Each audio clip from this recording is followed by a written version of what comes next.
Fala galera, Zavo Lima na área, tamo junto, é isso aí, nós vamos aqui fazer mais uma resolução de exercícios, certo? De um simulado aí para o Enem 2025. Você que está estudando para o Enem, que acompanha os vídeos aqui do História Vida, eu já fiz uma primeira fase, uma primeira parte desse simulado em História Geral e Filosofia, trazendo para vocês aí as questões relacionadas a dois períodos históricos, né? O período relacionado na história geral de antiguidade e idade média e também a filosofia antiga e a filosofia medieval. Né? Agora, nesse segundo simulado, nós vamos então fazer questões, resolver questões, discutir os temas da Idade Moderna, no que compete à filosofia moderna e também à Idade Moderna na história, isso mesmo. E depois nós faremos mais um terceiro simulado para preparar vocês aí para o Enem, vocês que estão aí estudando, acompanhando história, né? Nós temos aqui na nosso canal de História Vida, playlist completa de história, de filosofia e também está em andamento a playlist de sociologia. Vem comigo, certo? Que eu vou aqui expor para vocês essa lista. Também vou deixar aqui na descrição um drive que você pode baixar essa lista e também resolver em casa ou aqui acompanhar apenas a resolução dos exercícios, certo? Então, vamos lá, ó, eu vou compartilhar com vocês aí a tela, vocês sabem que aqui o canal História Vida é tudo muito simples, mas feito de coração e com muita qualidade no conteúdo, o que nos representa bastante, né? Esta qualidade que nós temos aí com o conteúdo, que é o que mais nos interessa. Ó, professor Zavo Lima, professor da CEPUSP, hein? Associação de Estudantes e Pesquisadores da USP, tá? Também fizemos esse simulado lá com a galera do cursinho, mas aqui estou compartilhando para todos vocês que estão aí no Brasil inteiro estudando para o Enem, o Exame Nacional do Ensino Médio, que é a porta de entrada para as universidades públicas federais e também para o programa ProUni, né, a Universidade para Todos. Vamos nessa, ó. Pessoal, em história, vamos fazer a primeira parte desse simulado com filosofia, certo? Depois a gente faz a segunda parte com história, certo?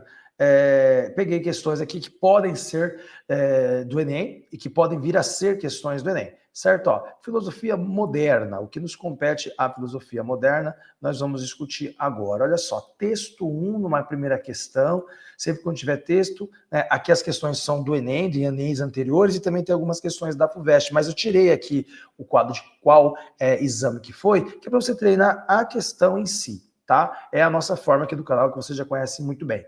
Então vamos lá, ó, olha só, esse aqui é um texto de Kant, Immanuel Kant, iluminista Kant, crítica da razão prática. Duas coisas enchem o ânimo de admiração e veneração, sempre crescentes: o céu estrelado sobre mim e a lei moral em mim, certo? O texto 2 diz: duas coisas admiro, a dura lei cobrindo-me e o estrelado céu dentro de mim. Inverteu a mesma ideia em uma forma de escrever, né? Aqui é o Kant, né, segundo Fontella, e uma poesia completa. Beleza. A pergunta está relacionada aos dois textos. Ele diz aqui, ó, a releitura realizada pelo poeta inverte as seguintes ideias centrais do pensamento kantiano. Então, ele inverte as ideias centrais do pensamento kantiano. Então, qual é o pensamento kantiano contido nesses textos aqui? A lei moral sobre mim e o céu estrelado sobre mim. Bom, a possibilidades da liberdade e obrigação da ação. Bom, o Kant, neste assunto específico, não está falando sobre possibilidade da liberdade. Não faz sentido a alternativa A. A B diz a prioridade do juízo e a importância da natureza. Tá? O juízo categórico, o juízo hipotético, bom, não é bem isso que os textos estão trazendo, certo? A importância da natureza, né? Olha, ele diz aqui, ó, a lei moral sobre mim e o céu estrelado sobre mim. Pode até estar exaltando a importância da natureza, mas não a prioridade do juízo. C, necessidade de boa vontade e a crítica da metafísica. Ficou sem sentido algum essa alternativa C, né? Ele não está nesse texto criticando a metafísica, está apenas fazendo uma constatação, né, da sua ideia, do que ele pensa, né, sobre o que ele está vendo, mas não criticando a metafísica, certo? A D diz prescindibilidade do empírico e a autoridade da razão. Essa ideia da prescindibilidade, ser prescíndio, né, está ali dentro da ideia do pensamento empírico e a autoridade da razão, que é a ideia da razão que nos faz pensar, não seria adequada para essas duas ideias, o que no caso aqui, né, duas ideias, o céu estrelado, né, aquilo que ele vê, aquilo que ele salta aos olhos, e obviamente a lei moral. Então, pessoal, se a gente conseguiu eliminar as 4 alternativas primeiras, a gente só pode ficar com a alternativa E, que diz a interioridade da norma e a fenomenalidade do mundo. Bom, tem um termo, né, o noumenon, que é um termo usado muito quando se pensa em Kant, que são as coisas que são, né, difíceis de serem entendidas ou que está fora do visível, daquilo que é visível, certo? Que não dá para ser mensurado. Então a gente usa o termo kantiano de noumenon. Já o fenômeno é aquilo que a gente consegue ver, é aquilo que está aos nossos olhos e que é possível de ser explicado com pensamentos racionais e lógicos. Então, a natureza que se vê é o fenômeno, certo? E esta norma é justamente a ideia de que existe aqui duas coisas que enchem o ânimo de Kant. O fenômeno, o céu estrelado sobre ele, e a lei moral que está dentro dele, certo? Isso é interior, é uma norma, é aquela ideia, né, do chamado juízo categórico, né, que ele usa, que é a ideia de que todo mundo sabe o que é certo, de uma maneira geral. Então, isso é a lei moral kantiana. Boa questão aí que dá como alternativa certa a E. Talvez alguns tivessem algumas dificuldades em fazer as eliminações, porque não se encaixa nas outras. Não é uma questão fácil, mas dá para a gente chegar na resposta de que ele está falando da alternativa E. Beleza? Já a questão número 2, né, tem um texto de Montesquieu, do Espírito das Leis, e vamos lê-lo. Para que não haja abuso, é preciso organizar as coisas de maneira que o poder seja contido pelo poder. Tudo estaria perdido se o mesmo homem ou o mesmo corpo dos principais, ou dos nobres, ou do povo, exercesse esses 3 poderes: o de fazer leis, o de executar as resoluções públicas e o de julgar os crimes ou as divergências dos indivíduos. Assim, criam-se os poderes legislativo, executivo e judiciário, atuando de forma independente para a efetivação da liberdade, sendo que esta não existe se uma mesma pessoa ou grupo exercer os referidos poderes concomitantemente. Então, pessoal, isso aqui é um classicão sobre o iluminista Barão de Montesquieu, certo? Do Espírito das Leis. Ele está dizendo justamente aquilo que todo mundo já conhece, quando conhece, obviamente, ali as obras centrais de determinados autores. O Barão de Montesquieu, em Espírito das Leis, está nos ensinando a pensar a teoria da divisão dos 3 poderes. Assim, a divisão e a independência entre os poderes são condições necessárias para que possa haver liberdade de um Estado. Isso pode ocorrer apenas sob o modelo político em que haja. Ele colocou na questão o que você já sabe, que é a teoria da divisão dos 3 poderes. Agora, ele quer saber em qual tipo de governo que é possível encaixar isso. Vamos ver? A diz exercício de tutela sobre atividades jurídicas e políticos. Que haja exercício de tutela sobre atividades jurídicas e políticas. Se existe tutela nas atividades jurídicas e políticas, então não há, né, respeito às instituições distintas. Então está errada a A. A B diz consagração do poder político pela autoridade religiosa, a mais errada de todas, porque o Montesquieu está no período iluminista e eles queriam estados laicos e não estados religiosos. C, concentração do poder nas mãos de elites técnico-científicas. Não, o poder não está na mão das elites, está na mão do povo, está na democracia. Seria, então, o Montesquieu não concordaria com essa C, certo? E aí nós chegamos na alternativa D, onde ele diz estabelecimento de limites aos atores públicos, as instituições do governo e as instituições do governo. Então, é possível que haja a divisão dos 3 poderes em um Estado que tenha estabelecimento de limites aos atores públicos e às instituições de governo. Perfeitamente, alternativa D. Aí diz, reunião das funções de legislar, julgar e executar nas mãos de um governante eleito, certo? Reunião das funções de legislar, julgar e executar nas mãos de um governante eleito, você está dando os 3 poderes nas mãos de uma figura. E é exatamente o contrário que Montesquieu atesta nesse texto e na sua teoria. Boa questão. Questão em alternativa D. C.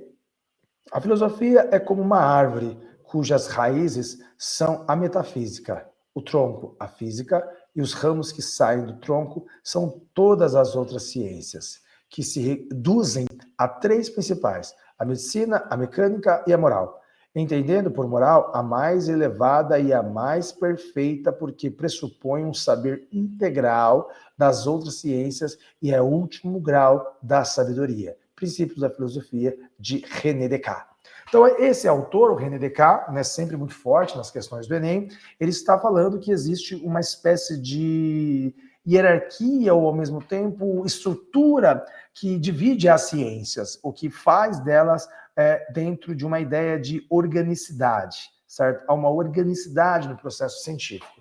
E aí a pergunta é, essa construção alegórica de Descartes, alegoria da árvore, acerca da condição epistemológica da filosofia, condição do conhecimento da filosofia, tem como objetivo. Pessoal, qual é o objetivo desta alegoria que o Descartes faz sobre a ideia de que a filosofia é uma árvore e as suas raízes é a metafísica, o tronco é a física e os ramos saem, são todas as outras ciências. O que é isso? Ele quer, na A, sustentar a unidade essencial do conhecimento. Então ele quer dizer que existe uma árvore e nesta árvore a raiz é uma coisa, o tronco é uma coisa, os ramos são outras coisas, mas tudo vem de uma unidade essencial do conhecimento.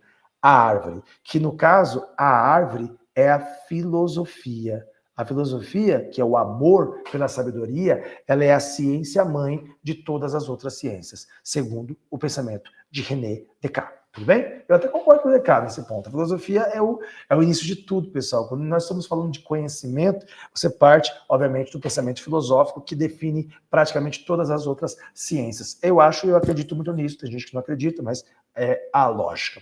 A B diz, refutar o elemento fundamental das crenças? Não. Impulsionar o pensamento especulativo? Não. Recepcionar o método experimental? Não.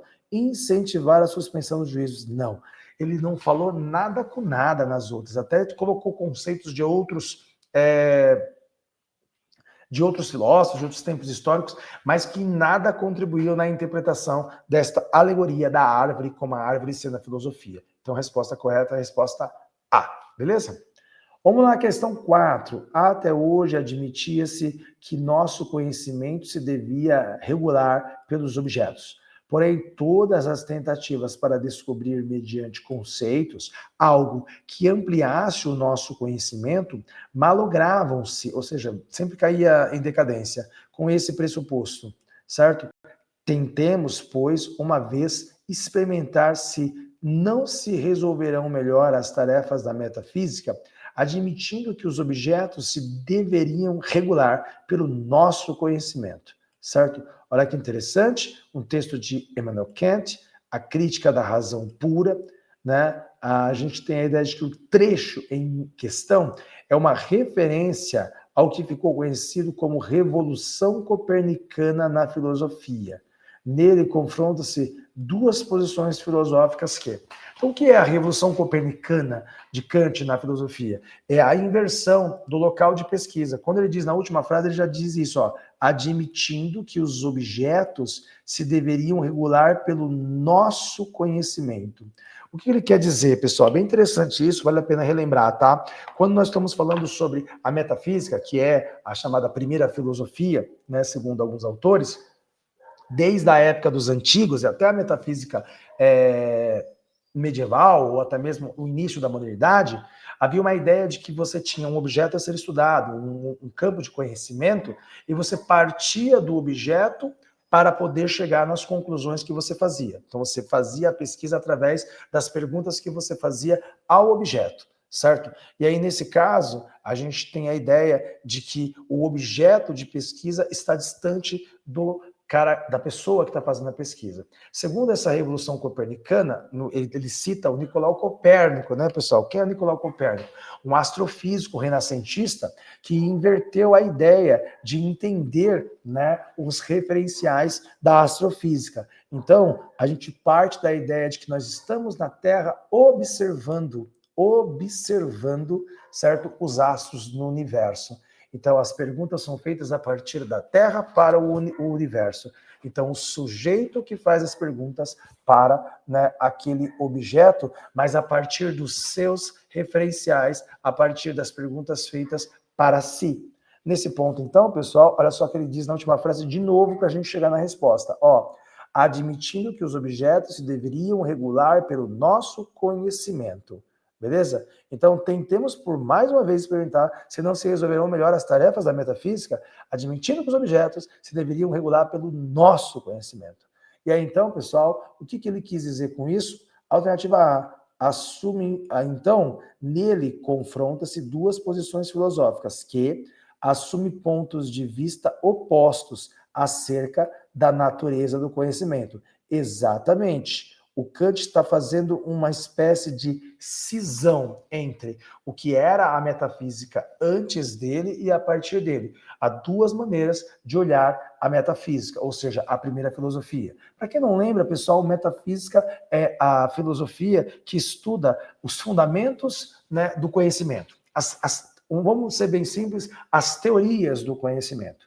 Beleza? Então, certo? Você tinha uma maneira de olhar o objeto a partir do objeto, segundo a metafísica anterior, e agora, segundo Kant, você vai olhar o objeto a partir dos conhecimentos de si, o sujeito que faz as perguntas para o objeto.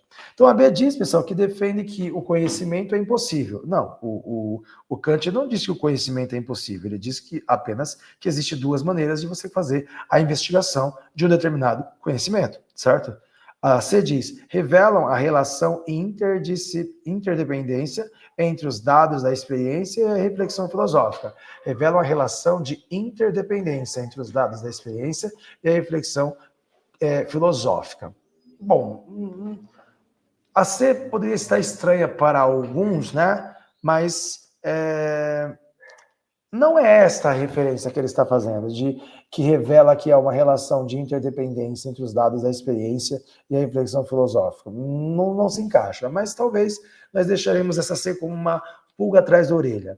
A D diz, apostam no que diz respeito às tarefas da filosofia, na primazia das ideias em relação aos objetos, certo? Então, o Kant não está colocando que as ideias, o inatismo, aquela ideia do racionalismo inatista, as ideias são inatas, principalmente do René Descartes. Ele está dizendo que não é isso que ele está falando. Ele não está falando que as ideias estão na frente dos objetos, né? Ele está falando apenas que existe uma maneira de investigar de distintas formas. Uma anterior à revolução que ele mesmo estava trazendo e outra a partir dele. Ele não está apostando o que diz respeito as tarefas da filosofia na primazia das ideias em relação aos objetos. Não é isso. E aí ele diz, refutam-se mutuamente quanto à natureza do nosso conhecimento, e são ambas recusadas por Kant. Não, o Kant admite a principal, que na lógica que ele, então, traz no momento da sua reflexão filosófica,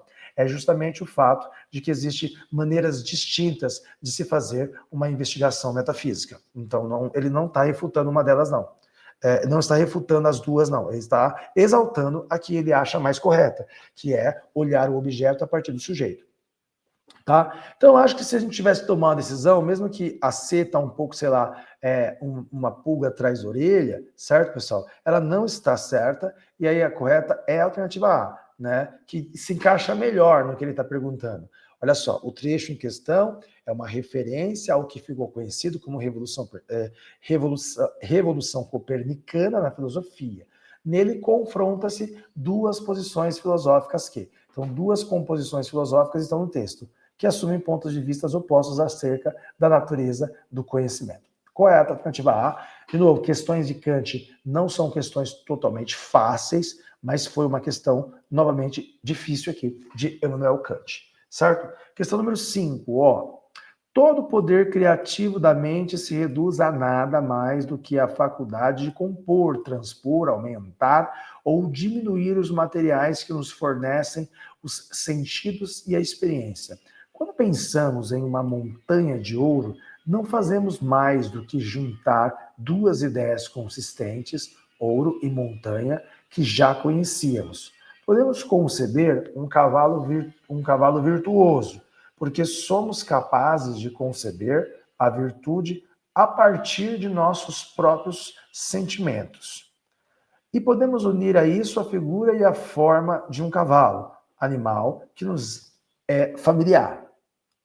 Então, o David Hume, Investigação sobre o Entendimento Humano, São Paulo. Nós estamos falando, pessoal, do David Hume. Então, saber os nomes dos principais filósofos de um período histórico e as suas investigações é meio que uma obrigação daquele que estudou filosofia e pensou em filosofia para fazer questões do Enem. Então, pessoal, David Hume é um empirista e ele usa a ideia de que são, obviamente, né, as ideias existem, ele admite que as ideias estão no nosso intelecto, mas elas são ativadas a partir do momento que nós temos o contato, seja ele visual, tátil, de alguma maneira nós vamos ter um contato com aquilo que é visível.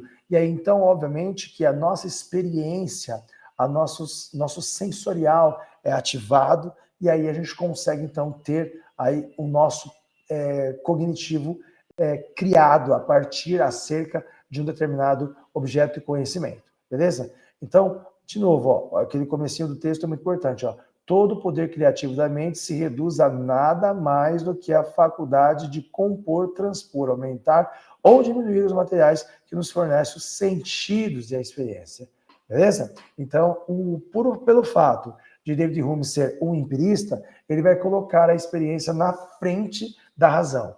E é assim que Hume estabelece um vínculo entre pensamento e impressão, onde considera justamente a alternativa A. Os conteúdos das ideias no intelecto têm origem na sensação. Então, a partir do momento que eu tenho a sensação, é aí que os conteúdos do intelecto são ativados. Se ele é o empirista, faz muito sentido a alternativa A. Já B diz que o espírito é capaz de classificar o espírito, a alma. Não, a gente não está falando de espírito. A alma é capaz de classificar os dados da percepção sensível. Não é a alma, é a nossa racionalidade, né? O nosso raciocínio. Então, não é a B, não faz sentido. A C diz, as ideias fracas resultam de experiências sensoriais determinadas pelo acaso. Então, as experiências pelo acaso, não, nem todas as experiências são acaso. E às vezes a gente vai incitar uma experiência que é para a gente conseguir ter uma ideia nova. Então não faz sentido a alternativa C. D. Os sentimentos ordenam como os pensamentos devem ser processados na memória. Então, não. O método empirista, pessoal, está em testar, investigar, estudar através do sensorial e chegar numa conclusão racional. Então, não são os sentimentos que ordenam os pensamentos, certo? Que devem ser processados na memória. Não é, por mais que esteja relacionado a esse método sensorial, não é a D que faz mais sentido. E aí diz, as ideias têm como fonte específica o sentimento cujos dados são colhidos na empiria. Não, os sentimentos, ele não está falando de sentimental, ele está falando de sentidos, ele não está falando de sentimento, não se relaciona a D e a E. E aí ficamos com a A. Os conteúdos das ideias no intelecto têm origem na sensação. Sensação é diferente de sentimento, tá bom, pessoal? Então, resposta A da questão 5 de Hume, certo? Ó, mais uma vez o Kant, ó, Emmanuel Kant aqui, ó, responda a pergunta, o que é o esclarecimento? Isso aí é um texto do Kant, né, o que é o esclarecimento. E a 6 diz assim, desculpa, o texto da 6 diz assim, esclarecimento é a saída do homem de sua minoridade, da qual ele próprio é culpado. A minoridade é a incapacidade de fazer uso de seu entendimento sem a direção em outro indivíduo. O homem é o próprio culpado dessa minoridade. Se a causa dela não se encontra na falta de entendimento, mas na falta de decisão e coragem de servir-se de si, mesmo sem a direção de outrem, tem coragem de fazer uso de seu próprio entendimento. Tal é o lema do esclarecimento. A preguiça e a covardia são as causas pelas quais uma tão grande parte dos homens, depois que a natureza de há muito os libertou de uma condição estranha, continuem, no entanto, de bom grado menores durante toda a vida. Então, o esclarecimento, pessoal, é a saída de sua minoridade da qual ele próprio é culpado. Então, pessoal, a própria primeira frase do texto já é bastante definidora para a gente chegar em uma resposta, certo? A pergunta, o que é o esclarecimento? Então, o Kant está dizendo para você, para mim, para todos que o leem, de que não seja preguiçoso, aguce o seu pensamento, exercite ele, porque aí você vai sair do estado de minoridade e você vai, então, entrar no estágio de intelectualidade. Então, o Kant destaca no texto o conceito de esclarecimento, fundamental para a compreensão do contexto filosófico da modernidade. Esclarecimento, no sentido empregado por Kant, apresenta a reivindicação de autonomia da capacidade racional como expressão da maioridade. Então, ele está dizendo, segundo o texto e segundo a interpretação kantiana, de que a reivindicação de autonomia da capacidade racional como expressão da maioridade. Você viu que no começo do texto ele diz que o homem tem que sair da sua minoridade, e para sair da minoridade e chegar na maioridade, quando ele tem uma autonomia da capacidade racional, quando ele passa a pensar por si próprio. Entende? Então, olha só no meio do texto aqui de novo, tem coragem de fazer o uso de seu próprio entendimento, certo? Isso ele sai da minoridade intelectual e entra na maioridade intelectual. Então, já é a alternativa A. Beleza? O exercício da racionalidade como pressuposto menor diante das verdades eternas.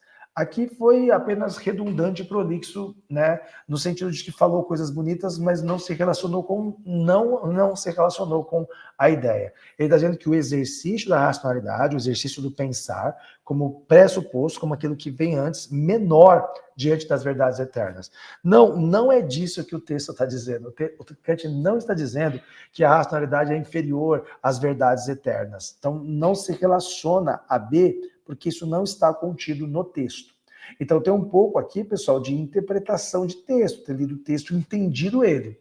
A C diz, a imposição de verdades matemáticas com caráter objetivo de forma heteronômia. Não, nada a ver. D, a compreensão de verdades religiosas que libertam o homem da falta de entendimento. Não, o homem ele vai conseguir o seu entendimento a partir da investigação, da troca de ideia, da busca pelo conhecimento, não é através de verdades religiosas que ele chega no seu pensamento racional. E aí diz, a emancipação da subjetividade, ou seja, quando o subjetivo sai para fora, emancipa, né, a emancipação da subjetividade humana de ideologias produzidas pela própria razão. Então, existem ideias que criam estudos, que isso é chamado de ideologias, e isso, produzidas pela própria razão, isso vai gerar uma emancipação da subjetividade humana. Muito complexo o que foi colocado nas alternativas, tá, pessoal? Então, ele queria te enrolar, ele queria levar você ao erro, a entender que uma dessas estava certa, sendo que a certa, que a A, ela é a mais direta e bate pronto em relação ao texto. A diz, a reivindicação da autonomia da capacidade racional como expressão da maioridade, tá? Então, de novo, A tá certa, a E tá errada. E aqui nós temos uma questão sobre Kant, mais uma questão da lista sobre Kant, e uma questão razoavelmente complicadinha, tá?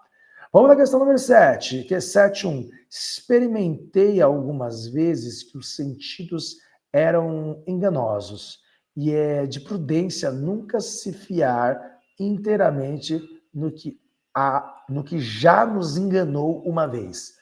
Então, não podemos fiar naquilo que nos enganou uma vez. Isso aqui, pessoal, é a dúvida acadêmica, a dúvida investigativa, né? É o chamado, né? É aquele DK, esse é o texto do DK, que duvida das coisas para poder, então, fazer a investigação. É o gênio maligno do DK, que fica ali dizendo ali para a gente duvidar.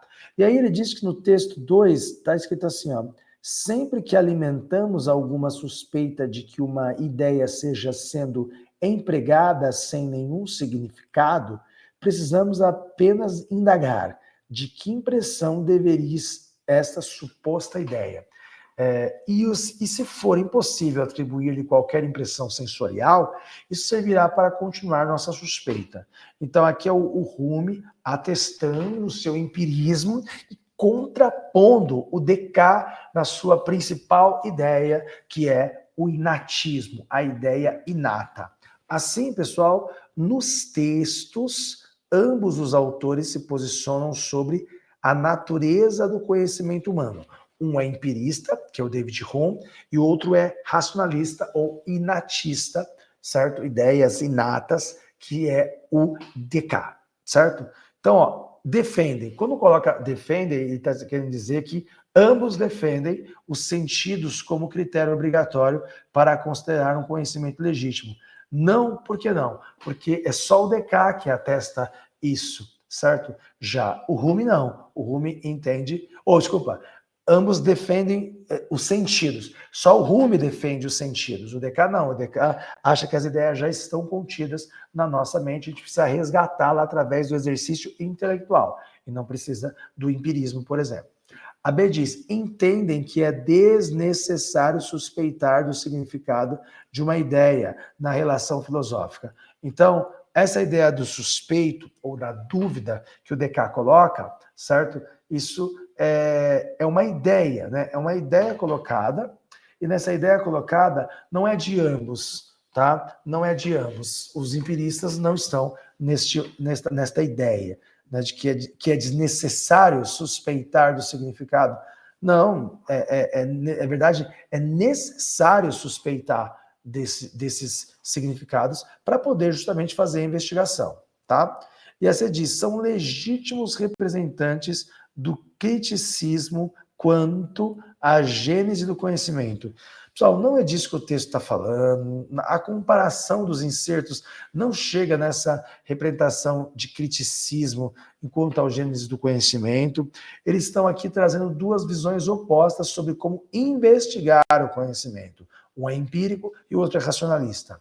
A Adé diz, concordam que conhecimento humano é impossível em relação às ideias e aos sentidos. Pelo contrário, o Rumi acha que o conhecimento humano é aprendido a partir do momento que você tem experiências e contatos com esse conhecimento que é no âmbito sensorial, enquanto que o Descartes acredita que a investigação, a pergunta, as dúvidas são inatas, nossa, e vão gerar o conhecimento, porque o conhecimento está dentro de nós. Então, ficamos com a alternativa E, né, atribuem diferentes lugares ao papel dos sentidos no processo de obtenção do conhecimento. Exatamente. Para o DK, os sentidos não são necessários para se chegar no conhecimento ou são secundários. O DK não descarta totalmente os sentidos, ele diz que é secundário.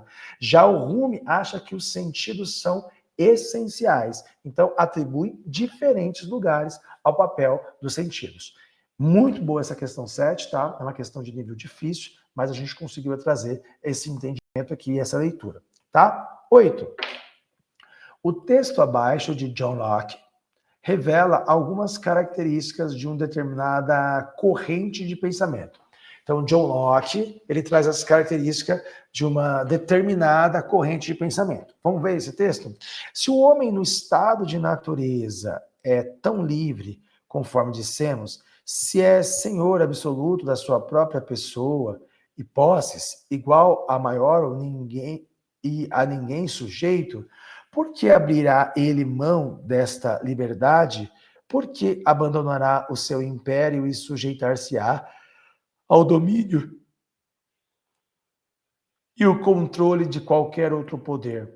Ao que é óbvio responder que, embora no estado de natureza tenha tal direito, a utilização do mesmo é muito incerta e está constante exposto à invasão de terceiros, porque, sendo todos senhores, tanto quanto ele, todo homem igual a ele e, na maior parte, pouco observadores da igualdade, da equidade e da justiça, o proveito da propriedade que possui nesse estado é muito mais inseguro e muito mais arriscado. Estas circunstâncias livre está cheio de temores e perigos constantes, e não é sem razão que procura de boa vontade juntar-se em sociedade com outros que estão já unidos, que pretendem unir-se para a mútua conservação da vida, na liberdade e nos bens a que chamamos de propriedade. Então, um textinho complicadinho, né, de várias redundâncias aqui do Locke. Os filósofos, eles não escrevem, às vezes, para todo mundo entender, né? Ele está questionando, pessoal, essa ideia, do ponto de vista político. Ele está dizendo que a liberdade é uma das questões mais importantes para o ser natural. E isso já é inato, é natural. Já vem com as pessoas o conceito de liberdade. E nessa liberdade também é a liberdade de poder proteger, de ter e de acumular os seus bens, suas próprias propriedades. Então ele atesta o individualismo dentro dessa liberdade. É assim que o John Locke pensa aí o seu liberalismo político. Então, vamos dar uma olhadinha aqui, ó, nas questões. A pergunta é, do ponto de vista político, podemos considerar o texto como uma tentativa de justificar... Opa! O texto quer justificar o quê, pessoal? A existência do governo como um poder oriundo da natureza? Não, o que é oriundo da natureza são os direitos das pessoas, não a existência do governo. Isso não é... Aliás, não há nem governo no estado de natureza. A B diz, a origem do governo como uma propriedade do rei. Aí você, se a origem do governo é a propriedade do rei, então nós estamos atestando ao absolutismo, e não novas ideias que naquela época eram do iluminismo. A C diz, o absolutismo monárquico como uma imposição de natureza humana. Aí nós estamos literalmente já falando do que é o absolutismo monárquico, certo? E a D diz, a origem do governo como uma proteção à vida, aos bens e aos direitos. Perfeito. Então, para o Locke, o governo ele é originário para proteger a vida, as pessoas que criam o governo, para que não haja o estado de todos contra todos, que o Hobbes tinha falado lá atrás. Mas nesse estado de natureza, né, onde haverá o caos, as próprias pessoas elas não vão abrir mão da liberdade, dos seus bens, da sua vida, e isso é o que faz a constituição de um Estado para salvaguardar esses bens individuais e a própria liberdade do ser. Isto é o pensamento político de John Locke, beleza? E aí a E diz, o poder dos governantes colocando a liberdade individual acima da propriedade. Não, ele não está categorizando aqui. Ele está dizendo que é importante a liberdade individual para, né, também conseguir a liberdade de ter as coisas, de proteger suas coisas, de ter seus bens. Esse é o pensamento burguês, iluminista, liberal, lá do século XVIII para o século XIX. Certo? Questão número 9. A filosofia encontra-se escrita neste grande livro que continuamente se abre perante nossos olhos, isto é, o universo, que não se pode compreender, que não se pode conhecer, que não se pode compreender antes de entender a língua e conhecer os caracteres com os quais está escrito. Ele está escrito em língua matemática. Então, o conhecimento, pessoal, certo? A filosofia encontra-se escrita nesse grande livro que continuamente se abre perante nossos olhos. Isto é, o universo. O universo, ele tem uma escrita matemática, certo? Uma língua matemática. Os caracteres são triângulos, circunferências e outras figuras geométricas, sem cujo meios é impossível entender humanamente as palavras. Sem este, vagamos perdidos dentro de um obscuro labirinto. Então, o Galileu Galilei, pessoal, que é um pensador, no caso um cientista renascentista, um astrofísico, ele está falando que ele está dizendo, pessoal, que a filosofia encontra-se nessa escrita do mundo, e para decifrá-la é necessário saberes específicos, matemática, saber ler a língua correta, entender essa geometria, esse mundo, para a gente, então, não vagar perdido num obscuro labirinto, sem saber para onde a gente vai através do conhecimento. Então, a pergunta, no contexto da Revolução Científica do século XVIII, XVII, assumiu a posição de Galileu, assumir a posição de Galileu significava defender. Então, o que o Galileu está defendendo, pessoal? Ele está defendendo, né, uma ideia. Vamos ver. Ele está defendendo a continuidade do vínculo entre ciência e fé, e fé dominante da Idade Média. Qual era a fé dominante da Idade Média? A Igreja Católica. Então, ele atestava que a Igreja Católica deveria continuar monopolizando, né, o seu poder para poder, então, se manter sempre ali, sempre ditando as regras? Não, não é disso que ele está falando. A B diz, necessidade de o estudo linguístico ser acompanhado do exame matemático. Não, ele está mais aqui, pessoal, dizendo o seguinte, ó, a filosofia é a ciência do universo, e para poder, então, conhecê-la, você precisa, então, entender esta linguagem.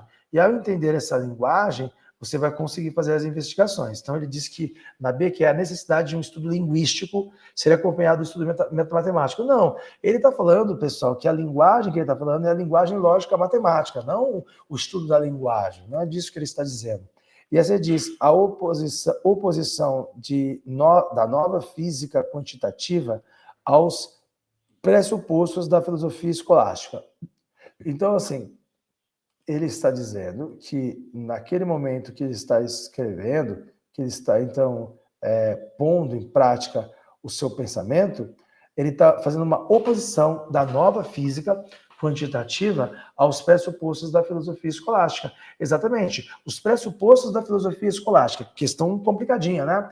A filosofia escolástica é a filosofia medieval. Havia pressupostos lá que dizia que aquele conhecimento foi dado por Deus ou pelos sábios religiosos. Vou dar um exemplo aqui. Dentro do pensamento escolástico, ainda existia, era reconhecido pelo pensamento escolástico, a ideia de que a Terra era esférica, era plana e que estava no universo, porque isso era uma pesquisa anterior àquelas que viriam contrapor.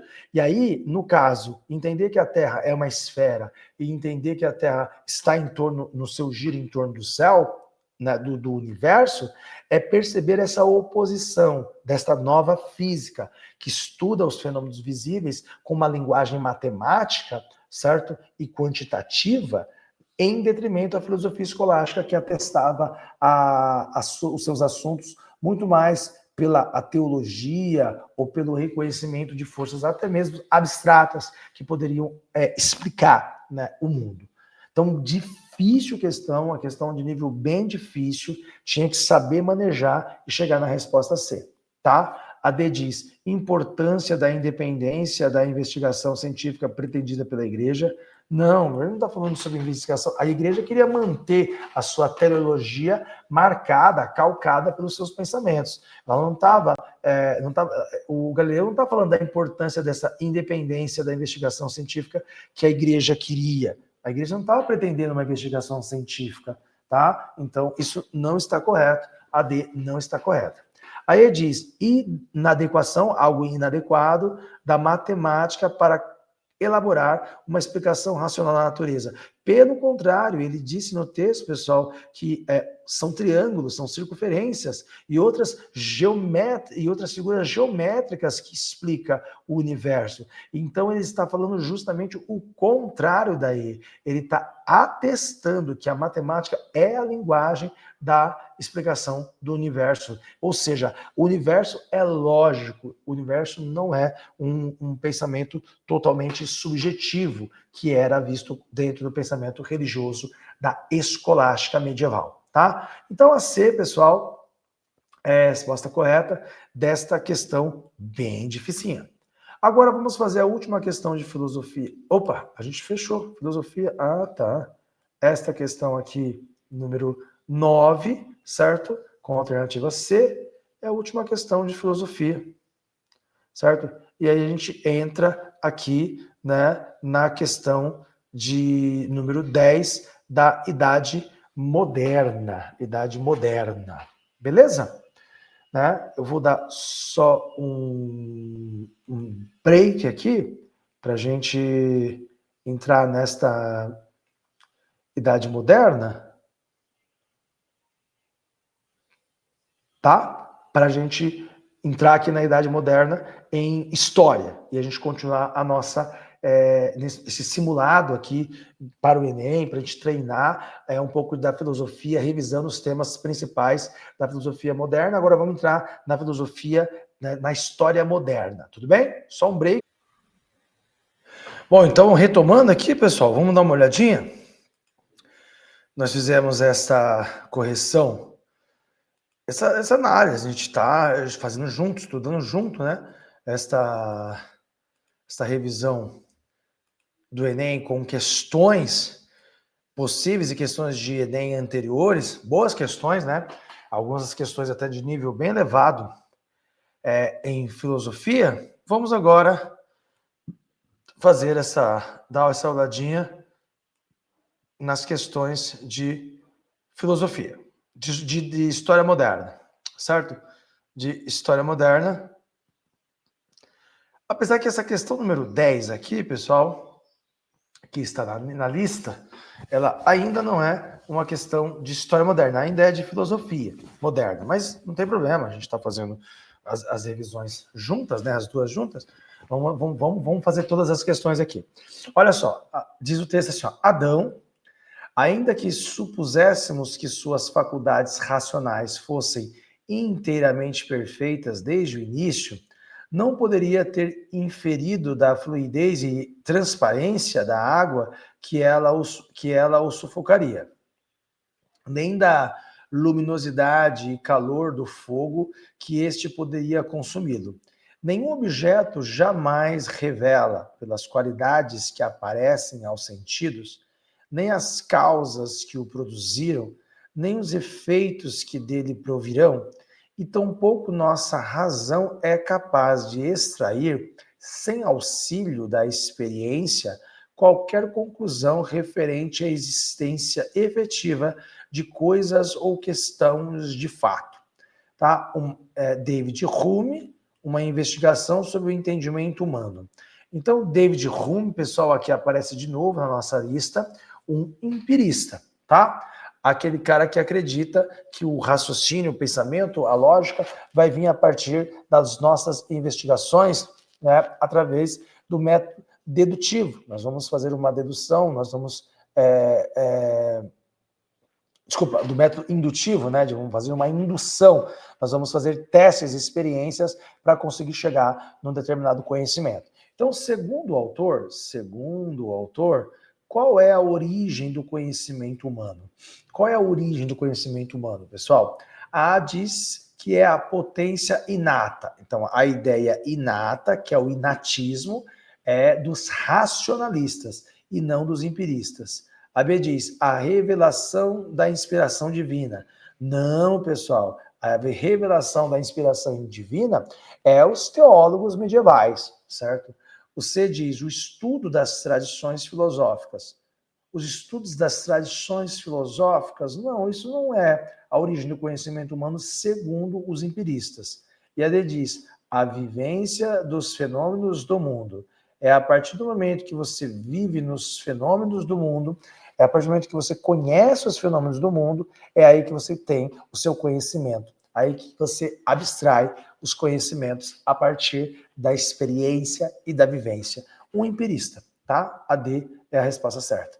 E aí diz o desenvolvimento do raciocínio abstrato. Não, ele é um empirista, ele não vai pensar em raciocínio abstrato.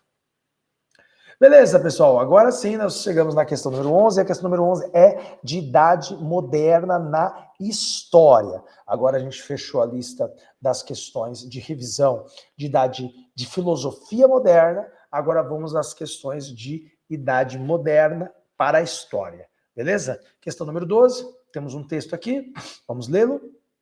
Em nosso país, queremos substituir o egoísmo pela moral, a honra pela probidade, os usos pelos princípios, as convivências pelos deveres, a tirania da moda pelo império da razão, o desprezo à desgraça pelo desprezo ao vício, a insolência pelo orgulho, a vaidade pela grandeza de alma, o amor ao dinheiro pelo amor à glória, a boa companhia pelas boas pessoas, a intriga pelo mérito, o espirituoso pelo gênio, o brilho pela verdade, o tédio da volúpia pelo encanto da felicidade, a mesquinharia dos grandes pela grandeza do homem. Olha que interessante, né? Quem dera se a gente conseguisse fazer isso, né?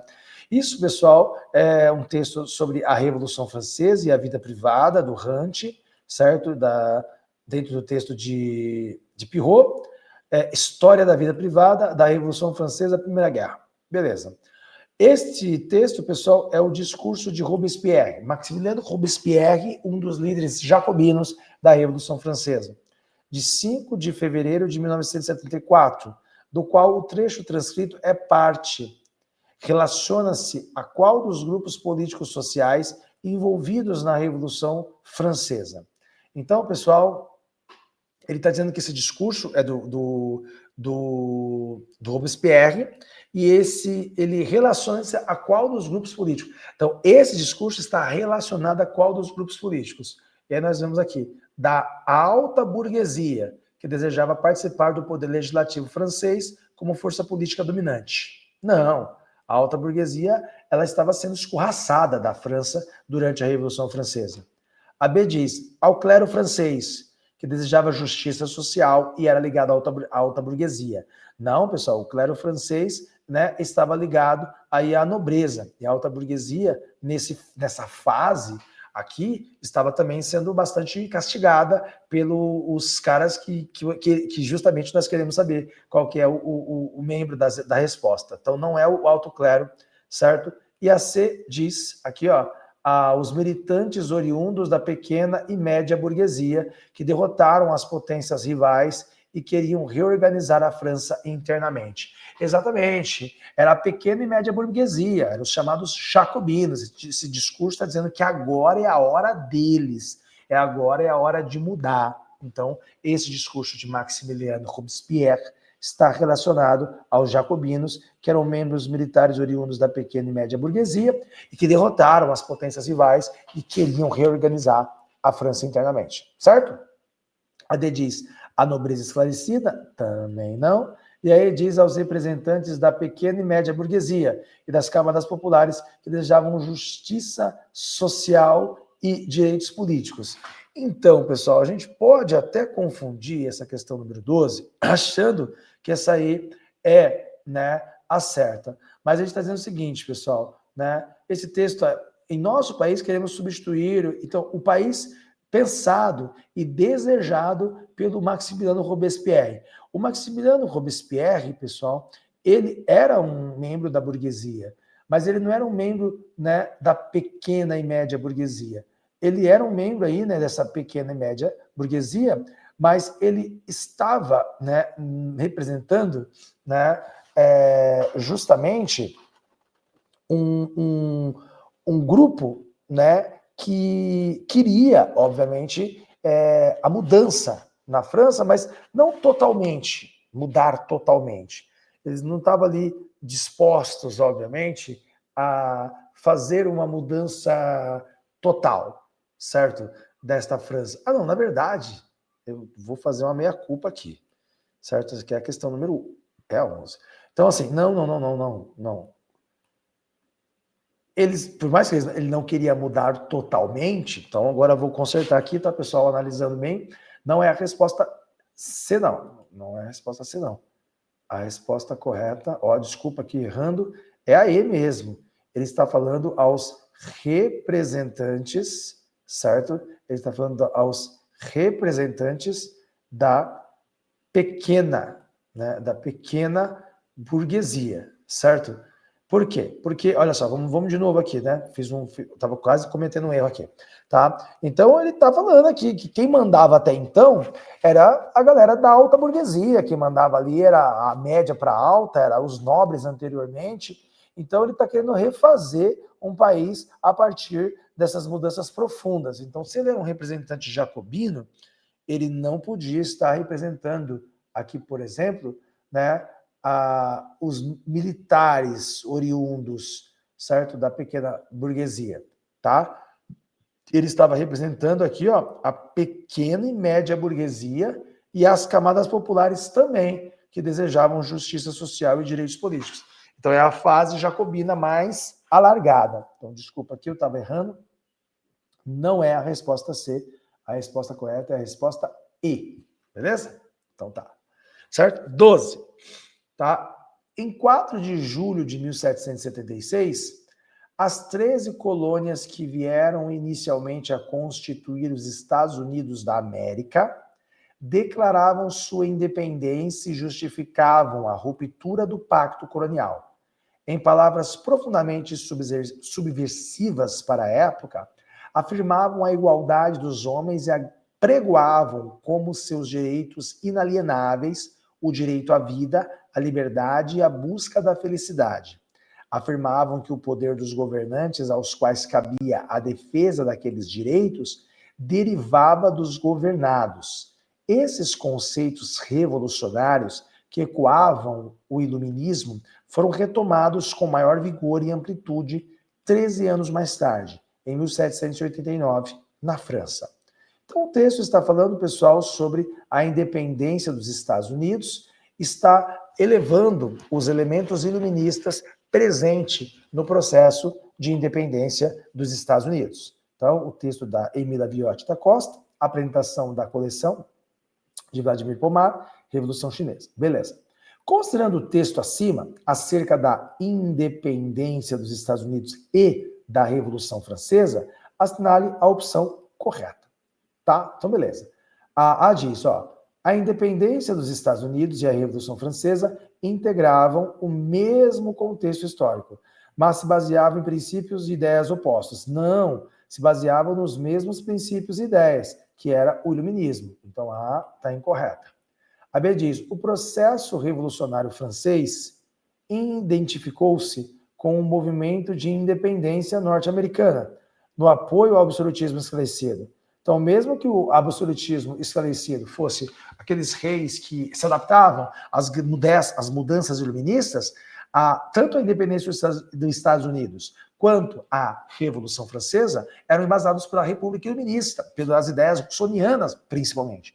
Então, não estavam adaptados ao absolutismo esclarecido, mas sim ao iluminismo no sentido republicano, no sentido libertário. C. Tanto os Estados Unidos quanto a França, as teses iluministas sustentavam a luta pelo reconhecimento dos direitos considerados essenciais à dignidade humana. Perfeito, pessoal. Tanto nos Estados Unidos quanto, né, na França, eles estavam ancorados nessa ideia de direitos essenciais que eram considerados dignos, como, por exemplo, né, o direito à liberdade, certo? Então, essa é a resposta correta dessa questão número 12. A D diz, ó, por ter sido pioneira, a Revolução Francesa, não, foi pioneira a Revolução nos Estados Unidos. A independência dos Estados Unidos que foi pioneira, tá? A diz, ao romper o pacto colonial, a Revolução Francesa abriu o caminho para as independências das colônias ibéricas situadas na América.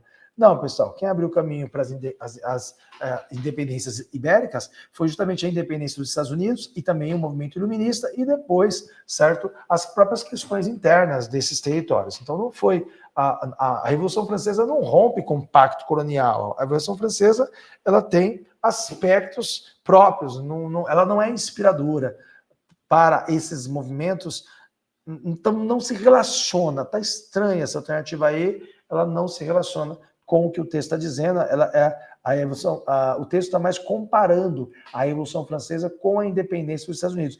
E até dizendo que quem rompeu primeiro com o Pacto Colonial foi a independência dos Estados Unidos e inspirou a Revolução Francesa. É justamente o inverso. é justamente o inverso. Vamos agora para a questão número 13. E a questão número 13, ela é bem legal. Olha só, pessoal. A questão número 13 diz assim, ó. Que é ilegal a faculdade que se atribui à autoridade real para suspender as leis e o seu cumprimento. Que é ilegal toda a cobrança de impostos para a coroa sem o concurso do parlamento, sob pretexto de prerrogativa, ou em época e modo diferentes dos designados por ele próprio. Que é indispensável convocar com frequência os parlamentos para satisfazer os agravos, assim como para corrigir, afirmar e conservar as leis. Certo? Esse documento de 1689 identifica-se uma particularidade da Inglaterra diante dos demais fatos europeus da época moderna. A peculiaridade inglesa e o regime político que predominavam na Europa continental estão indicados respectivamente em, certo? Olha, pessoal, esse é um documento que fala da Revolução Inglesa. A Revolução Inglesa também faz parte das revoluções burguesas. Até agora nós fizemos uma questão de independência dos Estados Unidos, Revolução Francesa, e agora uma questão de independência, da Revolução Inglesa. Ele quer saber, efetivamente, pessoal, qual era o modelo, né, político que está ali sendo criticado, certo? Ele diz o seguinte, ó, ele quer saber, né, a peculiaridade inglesa, certo? E o regime, certo? Político que predominava durante esse processo. Então, a peculiaridade inglesa é a redução da influência do Papa. Não. E outra coisa, também não era uma teocracia que vivia naquele momento. A peculiaridade inglesa, na B, é a limitação do poder do soberano. Opa, uma monarquia parlamentar. E o que vivia-se naquele momento era o absolutismo. Exatamente, é corretíssima a alternativa B. A peculiaridade inglesa, segundo a C, é a ampliação da dominação da nobreza. Não, já está errado, nem precisa continuar. A D diz, a peculiaridade inglesa é a expansão da força do presidente. Não, não. A peculiaridade inglesa é... e por que não, né, na D? Porque os ingleses, eles não constituíram, depois da sua revolução, um regime presidencialista. Eles constituíram um regime parlamentar, beleza? E aí diz, a peculiaridade inglesa é a restrição da competência do Congresso. Pelo contrário, uma das marcas da Revolução Inglesa é justamente a formação da monarquia parlamentar. Então, a resposta aí, claramente, é a resposta B, beleza? Vamos para a questão número 14. Os salões permitiam aos escritores da época do Iluminismo adentrar no universo dos poderosos. Figuras como as de Voltaire e Duclos exortavam seus irmãos a aproveitarem da mobilidade que era oferecida pela ordem social do antigo regime, juntar-se a ele. Nos últimos decênios do ancien regime, ele foi se tornando cada vez mais o reduto dos filósofos do alto iluminismo, que deixavam os cafés para os tipos inferiores de literário. Com efeito, os cafés se constituíram na antítese lógica dos salões. Eles eram abertos a todos, a um passo da rua. Como é possível constatar, salões e cafés constituem interessantes instituições do espaço público literário, através das quais é possível vislumbrar as bases sociais nas quais se assentavam o alto e o baixo iluminismo. Tá? Um texto de Jürgen Habermas, Mudança Estrutural na Esfera Pública, Investigações quanto a uma categoria da sociedade burguesa, certo? Então, no período iluminista, os espaços sociais mencionados contribuíam para... Então nós estamos falando de espaços sociais, certo? E nesses espaços sociais, durante o período iluminista, propiciava segregar pensadores e aumentar a circulação de ideias. Você vê que ele está citando no texto, pessoal, esta ideia de que, olha só, como é possível constatar, salões e cafés constituem interessantes instituições do espaço público literário, através das quais é possível vislumbrar as bases sociais das quais se assentavam o alto e o baixo iluminismo. Então, com efeito, os cafés se constituíram na antítese lógica dos salões. Eles eram abertos a todos, a um passo da rua. Então, o que ele está querendo dizer, pessoal, que há lugares distintos para distintas classes, né, no período do iluminismo. Então, segregava pensadores, certo? Dividia-se aqueles que participavam de determinados lugares públicos. E, ao mesmo tempo, aumentava a circulação de ideias, certo? Você tinha, então, né, a circulação do iluminismo lá nos salões, na alta classe, mas também havia nos cafés. Bom, faz sentido. Nesse sentido, esse segregar aqui não está dizendo do ponto de vista negativo. Ele está dizendo que havia vários lugares distintos que segregava, que tiravam divisões de alto e baixo iluminismo. A B diz, apoiar revolucionários e perseguir a nobreza local. Não é disso que o texto está falando. A C diz, rejeitar poetisas e proibir a entrada de mulheres. Não é disso que o texto está falando. A D diz, censurar cronistas e coibir o patrocínio editorial. Não é disso que o texto está falando. E aí diz, integrar artistas e ampliar o comércio urbano. Não é disso que o texto está falando. Então, pessoal, esse aqui é o tipo de questão clássica, interpretação de texto. Você tinha que se atentar ao que o texto estava falando. Você não podia se perder nesta ideia. Por isso que a resposta A é a resposta correta. Certo? Já a questão número 15 está dizendo assim, não ignora a opinião antiga e muito menos difundida de que o que acontece no mundo é decidido por Deus e pelo acaso. Essa opinião é muito aceita em nossos dias devido às grandes transformações ocorridas e que ocorrem diariamente, as quais escapam à conjectura humana. Não obstante, para não ignorar inteiramente o nosso livre-arbítrio, creio que se pode aceitar que a sorte decida a metade dos nossos casos, mas o livre-arbítrio nos permite o controle sobre a outra metade, tá? No livro O Príncipe, de Nicolau Maquiavel. E em Um Príncipe, Maquiavel refletiu sobre o exercício do poder em seu tempo. No trecho citado, o autor demonstra um vínculo entre o seu pensamento político e humanista, renascentista, Então, o que o Maquiavel está ressaltando sobre o seu pensamento político e humanista no período renascentista? A diz, valorizar a interferência divina nos acontecimentos definidores do seu tempo. Não, pessoal. Uma das marcas do Maquiavel é que ele faz a primeira teoria de Estado desvinculado da ideia do poder do rei ou do Estado através do Estado religioso. Então, A está errada. B, rejeitar a intervenção do acaso nos processos políticos. Não, ele cita a ideia, né, aparece em Maquiavel o conceito de fortuna, a roda da fortuna, ou seja, você pode ser fortuno, você pode ter aí muita riqueza se você, não riqueza material, tá, pessoal, mas o acaso faz parte dos processos políticos, tá? Então ele não rejeita isso, ele diz que pode acontecer nada no seu governo, como pode acontecer tudo. E se acontecer tudo, você tem que estar preparado para isso, tá? Você diz, afirmar a confiança na razão autônoma como fundamento da ação humana. Bom, a razão faz parte do processo iluminista. E no processo iluminista, é uma razão que tem autonomia para tomar decisões.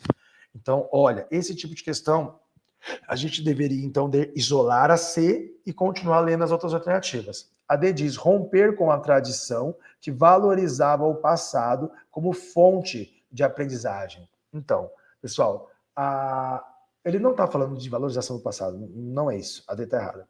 E aí diz, redefinir a ação política com base na unidade entre fé e razão. Não, pessoal, de novo, você está falando, pessoal, que o Maquiavel, ele é um pensador, por mais que ele está vivendo num momento político que ainda a igreja tinha muita influência, ele está tentando desvincular do pensamento cristão o ato de governar. Por isso que o rei não tem, entre aspas, tantas restrições da igreja, porque ele vai ser um rei que vai não ser moral. Se for necessário, ele não terá moralidade, ele vai ter que ser até mesmo rígido, duro, pregar ditaduras e até mesmo, né, decretar mortes e prisões. Então ele vai agir com dureza segundo a razão que ele tem como autonomia de governar um Estado. Então a resposta é a resposta C. Excelente questão, muito boa questão. Questão 16. Dificilmente passa-se uma noite sem que algum sitiante tenha seu celeiro ou sua pilha de cereais destruídos pelo fogo. Vários trabalhadores não diariamente envolvidos nos ataques pareciam apoiá-los, como se vê neste depoimento ao The Times. Deixa queimar, pena que não foi sua casa, podemos nos aquecer agora. Nós só queríamos algumas batatas, mas há um ótimo fogo para cozinhá-las, certo? Olha só, pessoal, um texto de Eric Robinson e de George Roudet, certo? Capitão Swing, nesse caso, a revolta descrita no texto, ocorrida na Inglaterra no século XIX, foi uma reação ao seguinte processo socioespacial. Então, você está tendo uma revolta aqui, né? Está situada na Inglaterra, segundo o próprio enunciado, e uma revolta de trabalhadores, né, contra alguma ordem institucionalizada. Então, não daria, talvez, somente com essa leitura, certo, saber inteiramente do que se trata. Aqui nós teremos que realmente fazer uma análise das alternativas. Ele diz que essa revolta está mostrando um processo socioespacial. A restrição da propriedade privada. Então, a questão aqui que está acontecendo na Inglaterra do século XIX, nesse sentido, certo? Está falando sobre a restrição à propriedade privada.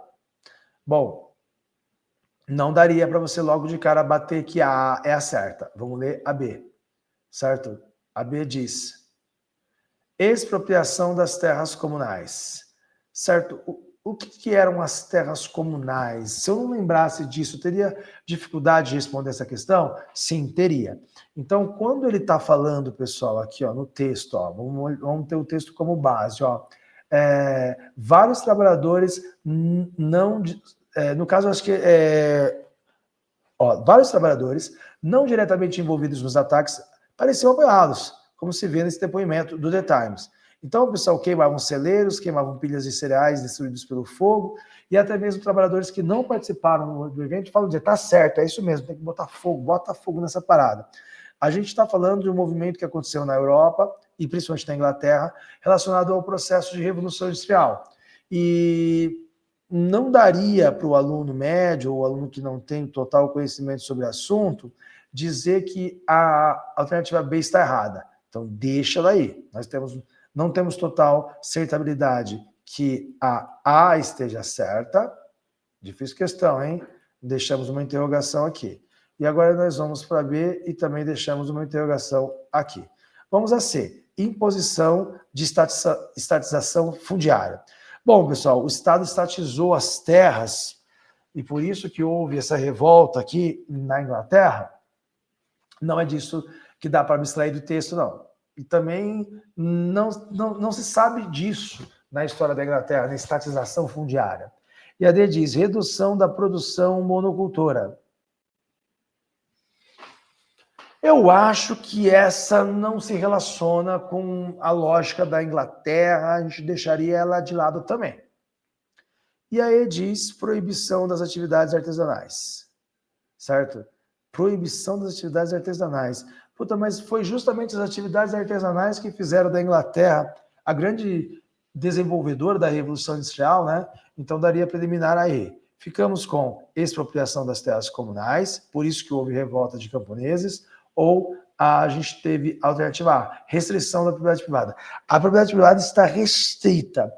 Eu acho que é uma questão que daria problema, né? O grande público teria muita dúvida entre A e B, né? A resposta correta é a resposta B, porque a gente está falando que houve uma expropriação de terras que eram comunais. O que são as terras comunais? As terras que eram comum, né, aos trabalhadores camponeses e também, obviamente, aos nobres. Essas terras comunais, elas não eram essencialmente de ninguém, né? Elas eram as terras que ficavam ali entre o que era o antigo feudo e o processo de Estado moderno inglês. E o Estado moderno inglês confiscou essas terras comunais, que eram terras, então, utilizadas para caça, retirada de madeira, né? E o Estado confiscou como isso fosse parte do Estado.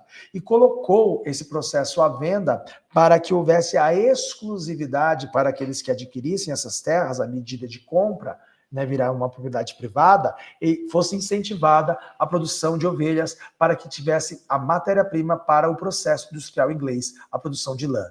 Então, muito difícil essa questão. Eu acho que a maioria dos alunos teriam dificuldades em entender que a resposta é a B, expropriação das terras comunais, e por isso que houve essa revolta desses camponeses. Beleza?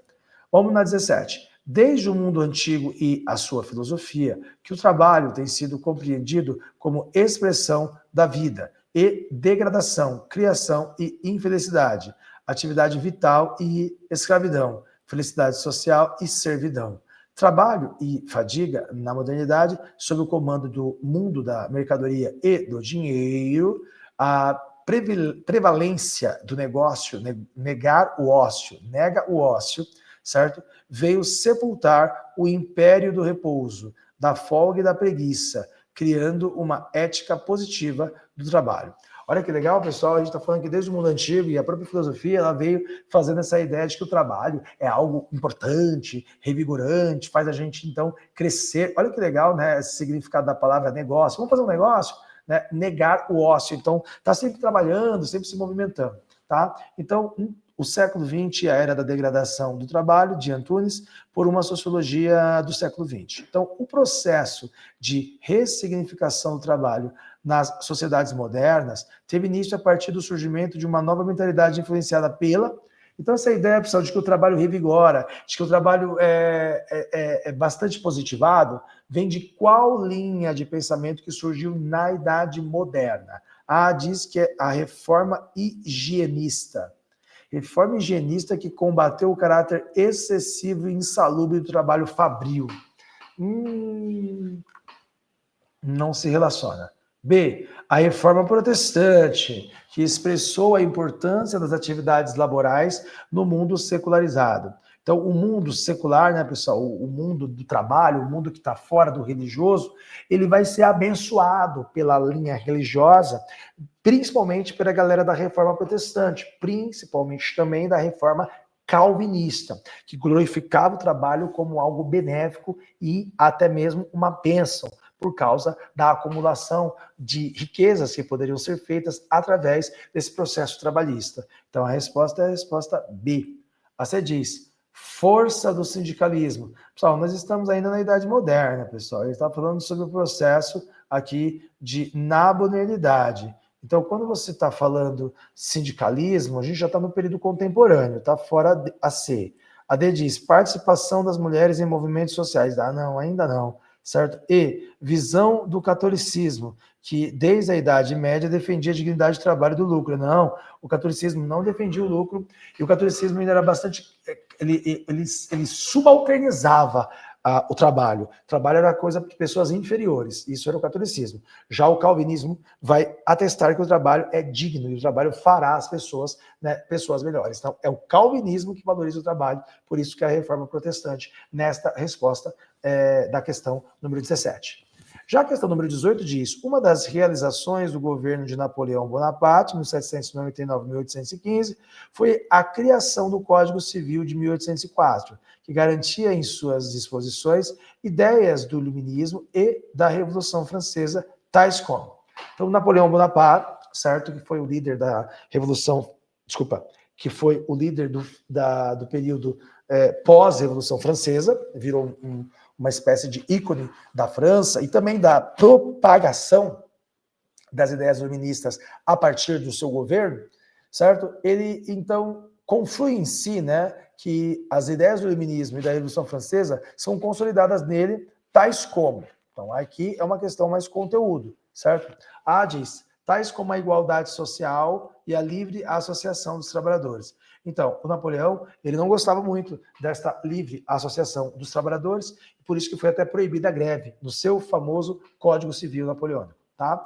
A liberdade individual, beleza, e a defesa da propriedade privada. Opa, faz sentido, tá, pessoal? Temos a ideia de que o Napoleão, ele é embasado pelo iluminismo burguês. E o iluminismo burguês defendia tanto a defesa da propriedade privada e também da liberdade individual, que é o seu principal pilar. Então, a B é a resposta correta.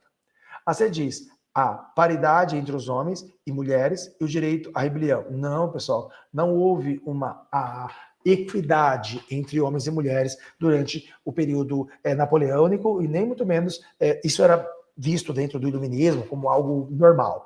certo? Ainda havia muito que as mulheres galgar espaços na modernidade, tá? A D diz, o estabelecimento da democracia direta. Não, democracia direta não, pessoal. Democracia direta é mais relacionada à Grécia Antiga, tá? E o fim da escravidão nas colônias francesas e o direito à greve. Ó, o fim da escravidão tinha acontecido durante o governo de jacobinos. Era a fase mais radical da Revolução Francesa. Napoleão vem depois dos jacobinos e ele vai reescravizar os escravos que foram libertados durante o processo jacobino. E outra coisa, ele não dava direito à greve. Está errado. A alternativa E. Então, a resposta alternativa B.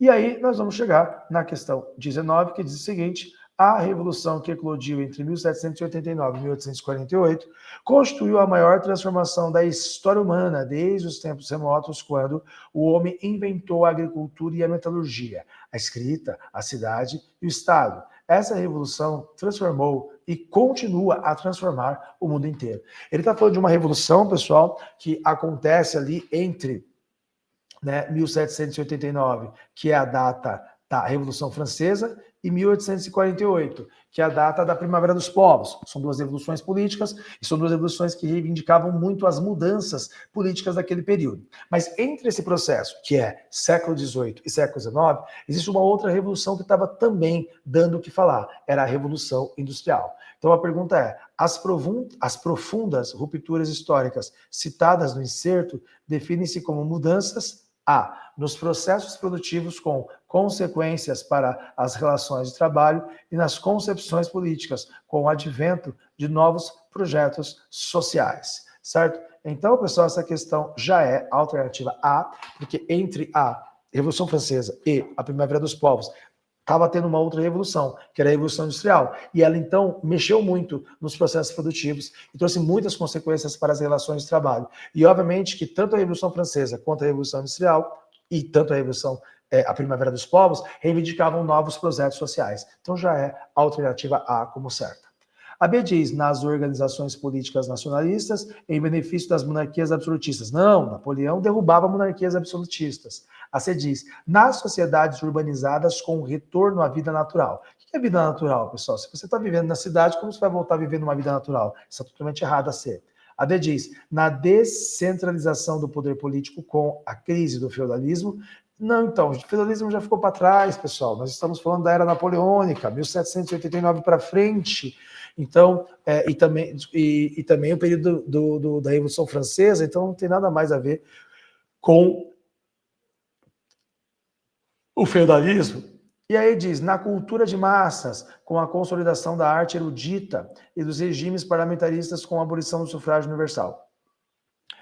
Bom, pessoal, a gente está falando de cultura de massa e a consolidação da arte erudita. São duas coisas distintas, né? Cultura de massa não pode ser vista como uma arte erudita, é uma arte popular. Então, cultura de massa não se relaciona com essa ideia. Daria para eliminar essa alternativa pelo erro incoerente dela, que é essa tese, né? E a 20 diz aqui, na Europa e nas Américas, no século XIX, houve grandes transformações econômicas, políticas e sociais, acompanhadas por doutrinas e teorias que buscavam ou justificar e regular a ordem capitalista burguesa ou condená-la e reformá-la.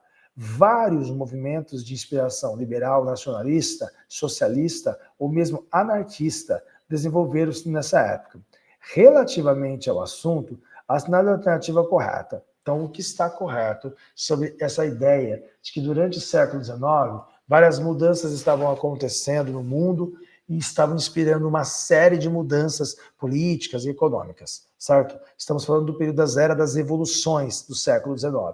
A diz, ao processo permanente de transformação pelo confronto de forças contrárias e que promovem mudanças na realidade, dá-se o nome de socialismo.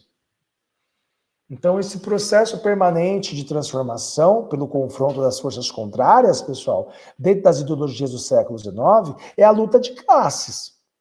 O socialismo não é essa conceituação que ele está colocando aqui. As ideias de confrontos de linhas contrárias é a luta de classes. B, a criação de uma sociedade igualitária a abolição da propriedade privada e o Instituto da Propriedade Coletiva são ideias presentes tanto no socialismo quanto no anarquismo. Então, tanto no anarquismo quanto no socialismo, a gente pensa numa sociedade igualitária? Sim. A gente pensa na abolição da propriedade privada? Sim, também. E a gente pensa na ideia de uma propriedade coletiva e que são ideias presentes nesses ambos movimentos? Sim, também. E aí a resposta dessa questão número 20 é a alternativa B. Tá? A luta de classes como motor da história humana é um conceito característico do liberalismo. Não, isso é um conceito característico do socialismo científico. E a D diz, as ideias nacionalistas acabaram por retardar os movimentos pela unificação da Itália. Não, as ideias nacionalistas foi o fator primordial para a unificação da Alemanha e da Itália. E Karl Marx, em 1818 e 1883, e Friedrich Engels, em 1820 e 1995, foram os principais teóricos do socialismo utópico. Não, pessoal, eles foram principais teóricos do chamado socialismo científico e não utópico. Bom, hein? Fizemos aqui um simuladão, né? Dessas questões de idade moderna, questões de alto nível, questões bacanas, questões difíceis, né? Tratamos todos os temas principais, né? Então, são essas revisões aí que podem dar um caráter, um tópico para nós, né? Dessas revisões de Enem, História e Filosofia. Beleza? Então, até a próxima. Nós vamos fazer uma parte 3 desta revisão, né? Para o Enem. E depois, talvez, a gente pode promover um aulão aí para relembrar os principais pontos nas vésperas do Enem, tá? Então, se você gostou dessa aula, pessoal, clica, compartilha, ativa o sininho para receber as notificações. Estamos juntos, até mais. Tchau, tchau.